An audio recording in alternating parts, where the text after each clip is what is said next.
মাস পেরোলেই নারী টি-20 বিশ্বকাপ। বৈশ্বিক আসরের অস্ট্রেলিয়া দক্ষিণ আফ্রিকার মতো বড় দলের বিপক্ষে নামার আগে ভিন্নভাবেই প্রস্তুতি শুরু করেছে নিগার সুলতানা জ্যোতিরা।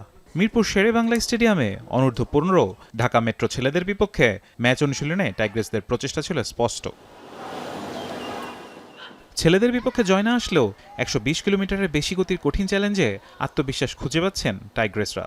বিশেষ করে ব্যাটারদের জন্য এই ম্যাচগুলোকে বড় সুযোগ হিসেবেই দেখছেন সুবহানা মুস্তারি। ছেলেদের সাথে খেলা আমার কাছে মনে হয়েছে যে পার্সোনালি ইজ বেটার, কারণ হচ্ছে ওরা ভালো জোরে বল করে। আমাদের যেহেতু গ্রুপে সাউথ আফ্রিকা, অস্ট্রেলিয়া আছে, তো তারাও এইরকম পেজেই বল করবে আমার কাছে মনে হয়।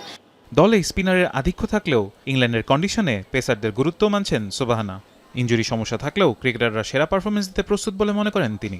3-4 বছর ধরে আমরা কিন্তু স্পিনের উপর নির্ভরশীল, তো নর্মালি হুট করেই যে একজনকে বিবেচনা করব আমার কাছে মনে হয় ওই ওয়েদারে আসলে হ্যাঁ দরকার হয়তো বা 2টা পেস বলার একসাথে খেলানোর, বাট তারপরও মারুফা যে ধরনের ফ্যাসিলিটিস দিচ্ছে আমাদেরকে, আবার তৃষ্ণারও বলবো যে ও অনেক ভালো বল লাস্ট সিরিজে করেছে, আবার আজকে ও অনেক ভালো বল করছে। তো আমার কাছে মনে হয় এরা দুইজন খেললেও আমাদের কিছু আশা করা যায় ওই উইকেটে।